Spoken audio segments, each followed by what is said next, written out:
السلام عليكم ورحمة الله وبركاته. أصدقاء عاملين إيه؟ معاكم أحمد عصام في حلقة جديدة النهاردة كتبها لنا الكاتب محمد عباس، حابب أشكره جدا. وبدون كلام كتير يلا بينا نخش في حلقتنا. قبل ما نخش في حلقتنا ما تنساش تشترك في القناة. يلا اشترك عشان الحلقة تبدأ. تمام، يلا بينا.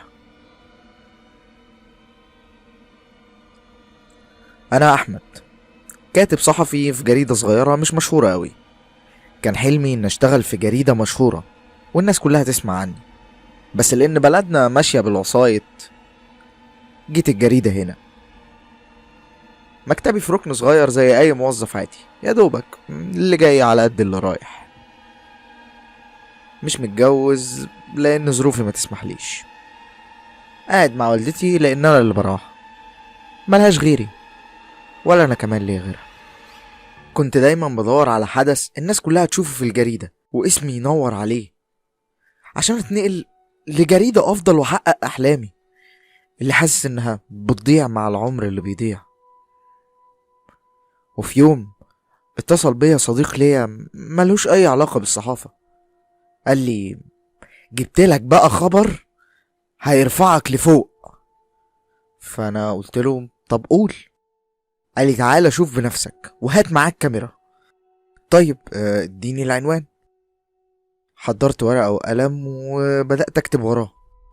العنوان شارع محمد علي الدور، وبدأ يمليني العنوان تفصيليا.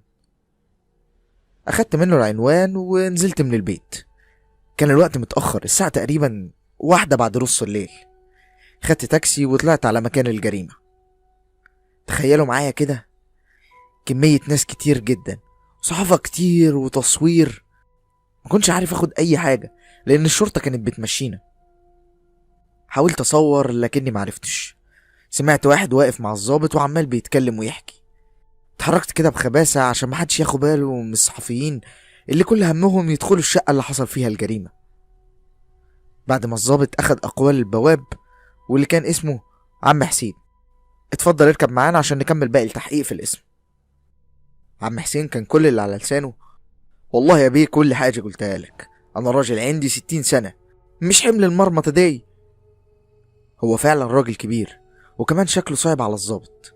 الضابط قال له خلاص يا عم حسين، بس لو في اي حاجة هبعتلك. حاضر يا بيه. الشرطة كانت مركبة واحد في العربية ومكلبشين ايده، وكان منظره مرعب، عمال يضحك ضحك هستيري وعمال يبص ناحيتي، بس كانت ملامحه مش باينة من الضلمة. الشرطة مشيت والإسعاف خرجت من البيت بالجثة اللي كانت ملفوفة في ملاية بيضة متغرقة دم. وبعد ساعة تقريبا الجو بدأ يهدى وناس كتير مشيت، وعم أحمد قاعد قدام البيت هو وشوية ناس من الجيران بتتكلم.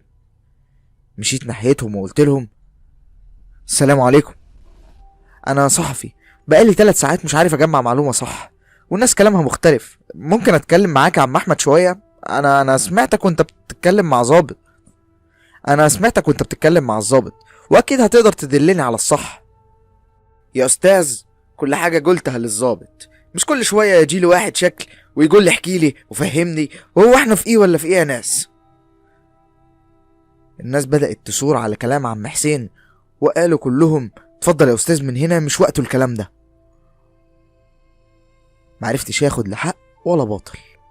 روحت البيت تعبان من المشوار اللي ما استفدتش منه بأي حاجة. يظهر اني ما استاهلش ابقى صحفي مشهور لان اكيد صحفي فاشل. كنت بعيد عن البيت ومكان الجريمة بخطوات، وكل اللي عرفته وقدرت اجمعه ان واحد قتل مراته وطلع قدام البيت وقعد وهو في ايده كيس بينقط دم وعمال يضحك للي رايح واللي جاي. ناس طبعا اتصلت بالشرطة والشرطة جت وانا روحت، وجت الحزينة تفرح ملقتلهاش مطرح. طلعت بيتي وقعدت في اوضتي. امي دخلت عليا وانا مكتئب وعمال بفكر في اللي جاي. بدأت تتكلم معايا وقالت لي مالك يا ابني؟ مفيش يا ماما، تعبان بس شوية. انت مش تعبان، انت في حاجة مضايقاك صح؟ قول. بصراحة يا ماما مش عجباني عيشتنا دي، هنفضل لحد امتى كده؟ فقرا وبنتفرج على الدنيا وهي عمالة بتجرح فينا. يا ابني قول الحمد لله، احنا احسن بكتير من غيرنا، ما تتبطرش على النعمة. اوف يوه خلاص يا ماما، مش كل يوم الاسطوانة دي، انا زهقت. طيب يا ابني شكرا. سابتني وقفلت باب الأوضة ومشيت. زعلت من نفسي قوي وخرجت بوست على دماغها وقلت لها معلش انا اسف، مش عارف انا قلتلك ازاي كده. ولا يهمك يا حبيبي، ربنا يصلح لك حالك يا رب، والنبي ما تزعلي مني. خلاص مش زعلانة. صالحتها واتغدينا ودخلت نمت وانا عمال بفكر ايه اللي ممكن يخلي واحد يقتل مراته، ومش بس يقتلها، لا ده كمان فصل راسها عن جسمها. وفضل يضحك وهو حاططها في كيس اسود. مش عارف، الموضوع غريب. تهيألي ان انا لازم اروح البيت ده، لازم اجرب اروحه. بس هروح ازاي وهو متشمع بالشمع الاحمر؟ بكره ربنا يسهلها، يمكن اعرف اخش. ونمت وصحيت تاني يوم والموضوع مش مفارق خيالي. رحت نفس المكان اللي كنت فيه امبارح وسألت على الشقة بتاعت عم حسين. خبطت عليها وفتح لي، واول كلمة قالها لي انت تاني؟ ولسه هيقفل الباب في وشي قلت له استنى بس، وطلعت 200 جنيه وقلت له اتفضل. ايه ده؟ قلت له اعتبرها زي ما تعتبرها، اهم حاجة تحكي لي اللي حصل امبارح. بصلي بصة لقمة وقال لي بس دول قليلين اوي يا استاذ. قلت له والله ما هزعلك، خد ال100 جنيه دي كمان وما تقوليش هات تاني، هم دول اخر فلوس معايا. طيب اتفضل تعالى نقعد جوه. دخلت البيت قديم وشكله كمان قاعد لوحده ومحدش بيرعاه. سألته انت قاعد لوحدك يا عم حسين؟ رد عليا وقال لي من ساعة ما المرحومة والعيال اتجوزت وانا لوحدي يا ابني، تشرب شاي؟ ماشي يا عم حسين اشرب. دخل عمل شاي وجه وبدأ كلامه وقال لي عاوزني ابدأ منين يا سيدي؟ قلت له ابدأ من اول ما لاحظت حاجات غريبة بتحصل في الشقة اللي حصل فيها الجريمة. بص يا سيدي، الشقة اللي قصادنا دي اللي حصل فيها الجريمة كانت بتاع الدجال من 15 سنة، وكانت ناس كتير بتيجي عنده من اغنى اغنياء مصر لحد الفجرة كمان. الناس اللي ما كانتش لاقية تاكل كانوا بيقولوا برضه. وبعد 10 سنين من ان هو قاعد هنا دجل بقى وشعوذة، اللهم احفظني، شمينا ريحة وحشة جاية من الشقة.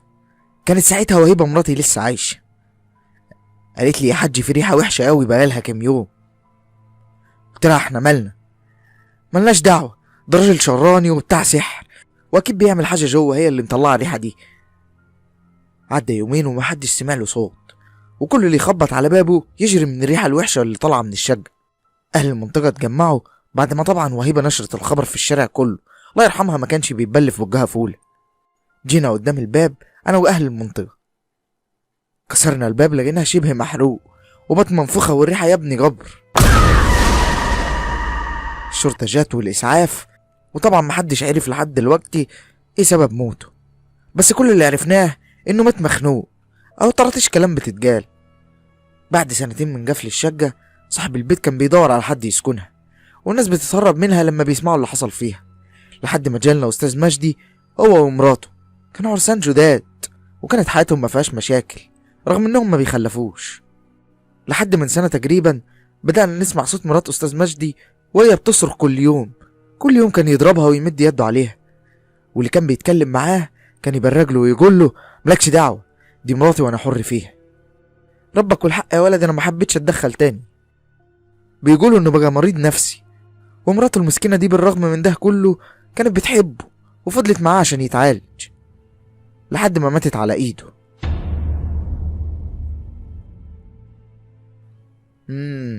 بس مش غريبة شوية يا عم حسين الحكاية دي؟ الله اعلم يا ابني، انا اللي اعرفه قلتهولك. طيب يا عم حسين تاخد كام وتدخلني الشقة؟ شقة؟ شقة ايه يا ابني؟ لا انت زودتها قوي. اتفضل يا استاذ من هنا، اتفضل. انت مش خدت اللي عايزه؟ يلا بعد اذنك من هنا، يلا عشان رايح اصلي. فضلت اقنعه لكن ما اقتنعش. شكله كان باين عليه اللبخة والخوف. خوف كان باين جدا في عينه. ساعتها عرفت ان الموضوع اكبر من كده بكتير، مش مجرد جريمة قتل وعدت. وبرضه قررت اخش الشقة. بس ازاي بقى؟ هي ازاي دي اللي فيها التفكير كله. الباب الشرطة مشمعاه بالشمع الأحمر. خرجت من بيت عم حسين وانا في دماغي افكار كتير. لفت نظري قبل ما امشي ان في شباك على الشارع. اكيد برضو الشقة التانية دي فيها شباك زي ده.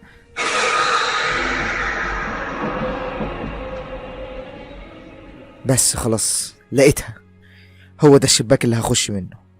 روحت البيت وانا عمال بفكر وبخطط هخش ازاي من غير ما حد يشوفني. قعدت على سريري وولعت سجارة وفكرت كويس وخططت. قررت اني هروح في وقت متأخر بعد نص الليل عشان تكون الناس نامت ومحدش يشوفني. حضرت نفسي وقمت لبست. كانت الساعة 12 بالليل. امي شافتني وانا بفتح الباب. خير يا ابني، رايح فين الساعة دي؟ مفيش يا ماما، هنزل اتمشى شوية اشم هوا. طيب يا ابني بس خلي بالك من نفسك، انا هسيبك براحتك ومش هسألك حتى مالك عشان ما تتضايقش مني. لا يا ماما، عمري ما اتضايق منك، كل الحكاية اني محتاج اشم هوا بس، وشوية وجاي، مش هتأخر يعني. طيب يا حبيبي، روح، ربنا معاك ويسترها عليك ويرجعك بالسلامة. خرجت وقفلت الباب ورايا ونزلت على السلم وانا مليان خوف ورعب من افكاري المجنونة. بس لازم اعمل كده، اللي عاوز ينجح في شغلانتي دي لازم يكون مجنون. مجنون وما بيخافش كمان. ركبت تاكسي وصلني المنطقة اللي فيها الشقة اللي حصلت فيها الجريمة. بدأت اتلفت زي الحرامية، بقدم رجل وبأخر رجل، ورحت ناحية الشباك. مكانش فيه حد في الشارع خالص. كان معايا مفك بدأت افتح بيه الشباك لحد ما فتح معايا، وفعلا نطيت جوه الشقة. الشقة مظلمة وريحتها مكتومة، فيها ريحة مش قادر اوصفها. فتحت كشاف الموبايل بتاعي وبدأت ادور على مفتاح النور عشان احاول انور اي حاجة في الشقة، اشوف ايه اللي حصل فيها. رحت ناحية مفتاح النور بعد ما شفته وفتحته. ايه ده؟ ايه كمية الدم دي؟ دم ناشف على الارض وعلى السجاد. اللي خوفني اكتر بصمات الايد اللي مليانة دم على الحيطان، والرموز اللي مش مفهومة. فعلا شكل الموضوع كبير. بدأت ادور على حاجة انا مش عارفها وبتلفت زي الحرامية وكل خوف. رجلي دخلتني اوضة النوم وفتحت النور، وعيني في نفس الوقت على الصالة اللي المفروض حصل فيها الجريمة والدم محاوطها من كل مكان. فتحت الدولاب وبدأت ادور على اي حاجة ممكن تكون غريبة، يمكن الاقي حاجة تكون خيط تدلني.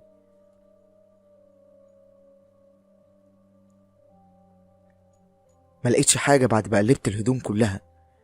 جيت ارتب كل حاجة زي ما كانت وانا بوطي وبشيل الهدوم من على الارض. ببص لقيت صندوق مستخبي تحت السرير. فتحته لقيته مليان حاجات غريبة جدا، حاجات بتاعت شعوذة وحجاب وبخور وسلاسل. ايه ده كتاب. ايدي مسكت كتاب غريب كده شكله قديم جدا، مكتوب عليه من بره: كيف تقوم بتحضير الارواح.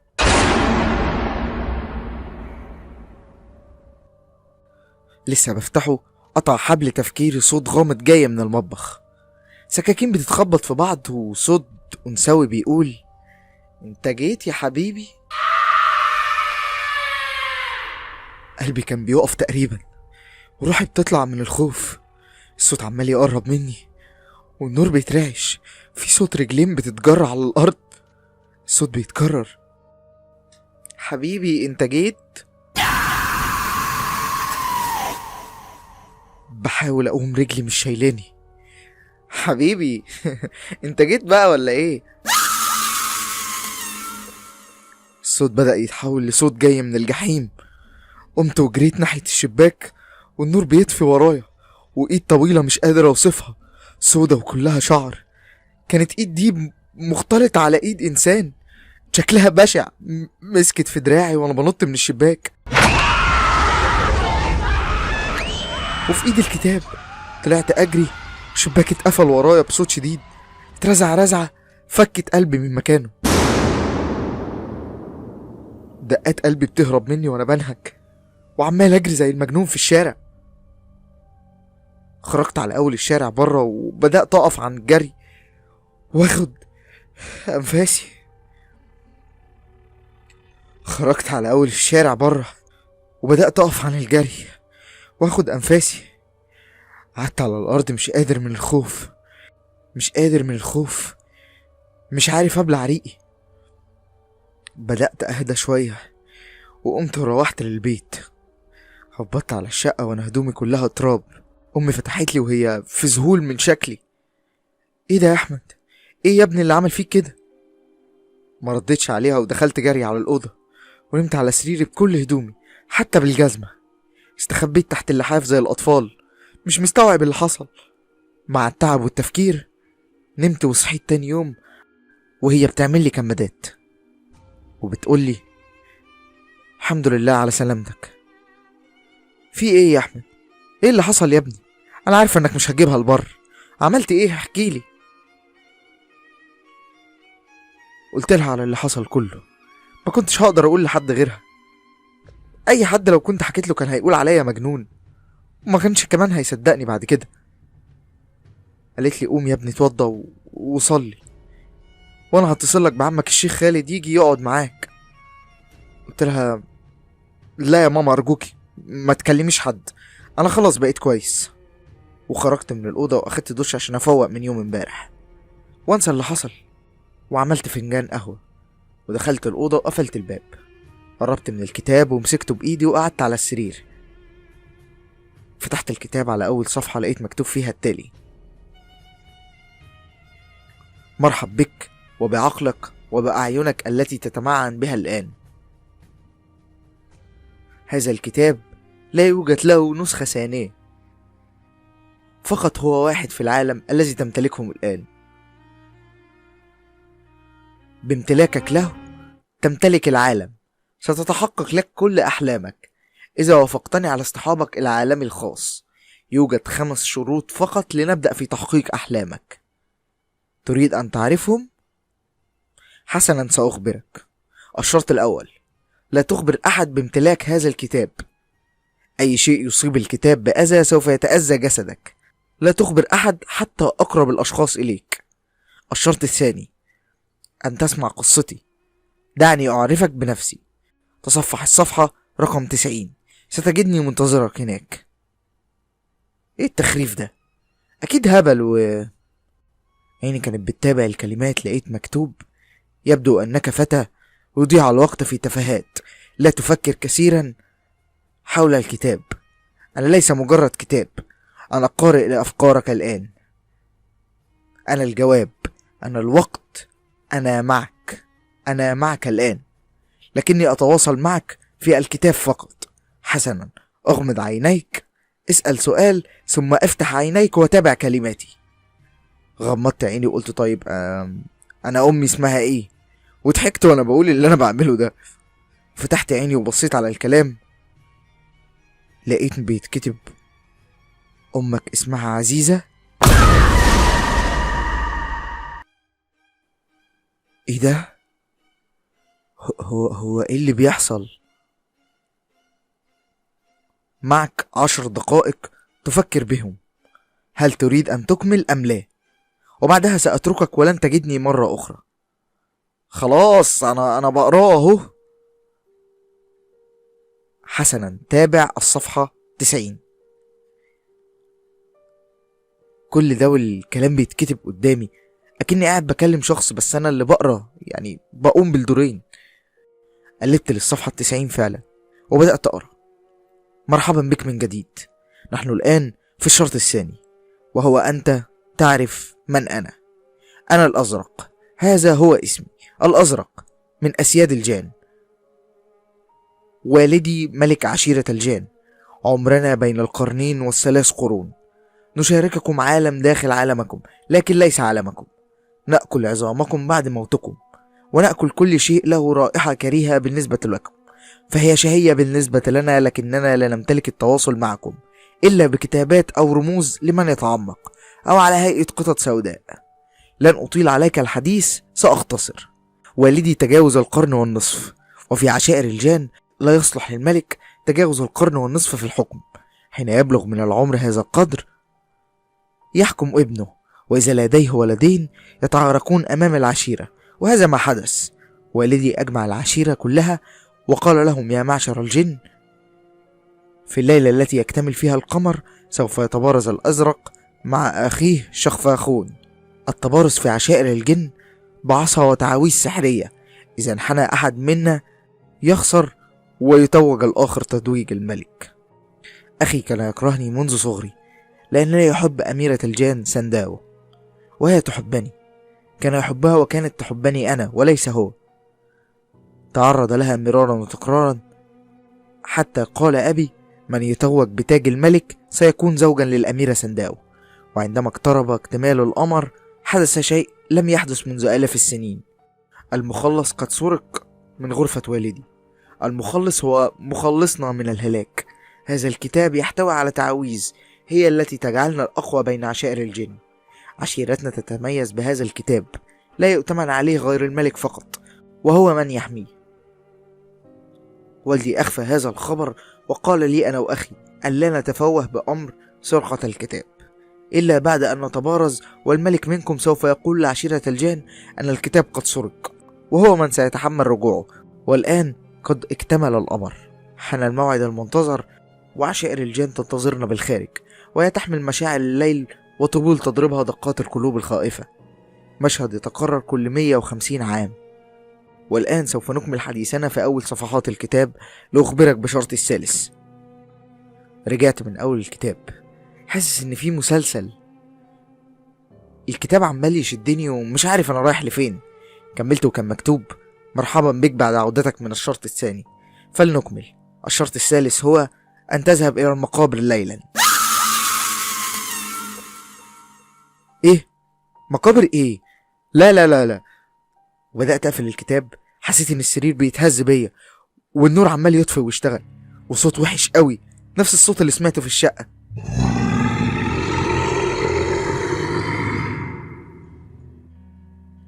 حبيبي أنا جيت. تفتكر هسيبك كده؟ أنا وأنت مربوطين ببعض. أنا معاك لحظة بلحظة، يا تكمل وأحقق لك كل أحلامك يا تموت ومحدش هيسمع لك صوت. أنت قبلت شروطي وأنت اللي جيت لي قبل ما أجيلك. ها هكمل. خلاص. اختفى الصوت ورجعت كل حاجة لطبيعتها. قفلت الكتاب وانا بفكر ومرعوب، يا ترى هعمل ايه وهتصرف ازاي. انا لو حكيت لحد هموت زي الكتاب ما قال. لازم اكمل المشوار لوحدي زي ما بدأت لوحدي واحقق كل احلامي. خلاص انا مش خايف. هيحصل ايه يعني اكتر من اللي شفته؟ قطع حبل تفكيري صوت امي وهي بتخبط على باب الاوضه. احمد انت صاحي يا ابني؟ احمد ادخل يا ماما. مالك يا ابني قافل على نفسك ليه كده؟ مفيش يا ماما. طب احضر لك الاكل ناكل مع بعض؟ ماشي يا ماما، لحسن انا كمان جعان. ما كنتش عاوز احسسها باي حاجه. امي بتخاف عليا جدا لان الحاجه الوحيده اللي باقيه لها في الدنيا من بعد والدي الله يرحمه، ولو عرفت اي حاجه عن اللي بيحصل مش بعيد تروح فيها. مالك يا ابني سرحت في ايه؟ لا مفيش. يلا يا ست الكل عشان جعان. حضري الاكل يلا وانا هقوم اغسل وشي عشان اقوم اكل معاكي. حاضر يا ابني. قمت دخلت الحمام وقفلت الباب على نفسي، ووقفت قدام المرايه وباصص لنفسي فيها وبكلمها. اخرتها ايه معاك؟ انت عاوز ايه؟ رد عليا. عاوز ايه؟ انت اللي بتسأل عاوز ايه؟ ايه نسيت نورهان حبيبتك اللي بعتك عشان واحد غني ومعاه عربية وفلوس وانت لأ؟ نسيت حياتك الكئيبة اللي ما بين الشغل والبيت؟ ولا نسيت قلة الفلوس وحوجتك كل نص شهر الواحد شكل عشان تصرف على البيت؟ ولا نسيت مستقبلك المبهر؟ نسيته؟ مستقبلك الضايع. لا تكون فاكر نفسك شغال في جريدة فعلا، دي محدش بيسمع عنها وكل اللي بيشوفوها يا دوبك 100 واحد او اقل كمان، وكلهم في سن الوداع. فرصة بتيجي مرة واحدة، ودي فرصتنا، يا نستغلها يا نسيبها تضيع. خلاص بقى، بطل، اخرس شوية. فقت على صوت بيهمس في ودني وبيقول: حاضر هخرس، بس ما تنساش النهاردة في المقابر الساعة 12. يا تروح هناك بمزاجك يا هوديك هناك غصب، عشان تدفن امك اللي هتموت لو ما رحتش بمزاجك.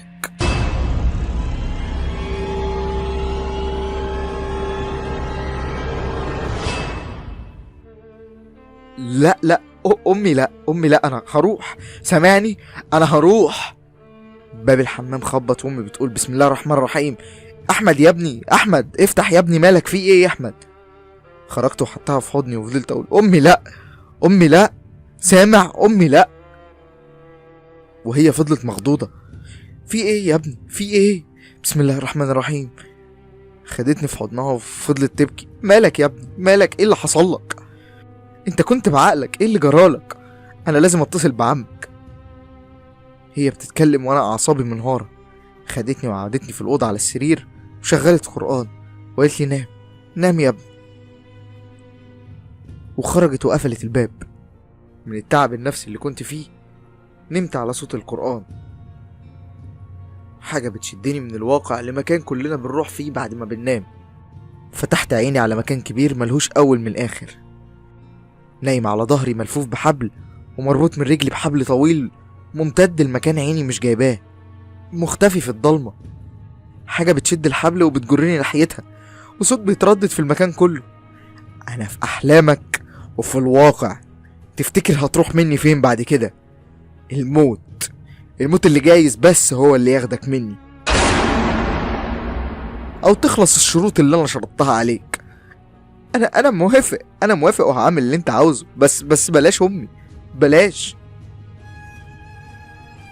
بدأت تظهر نفس الإيد الطويلة، فاكرينها؟ الإيد السوداء اللي كلها شعر ومعضمة واخدة شكل إيد الإنسان، وبتزحف على الأرض وجاية ناحيتي من بعيد، بتقرب من جسمي اللي كان بيترعش وبيتنفض من الخوف. بدأت تلمس جسمي وأنا صوتي متحاش، مش قادر أصرخ، جسمي مشلول. وفجأة نور جاي من بعيد خبط في عيني، كان نور لمبة الأوضة بتاعتي. بدأت أفوق على إيد كانت بتصحيني. إيه إيه اللي حصل؟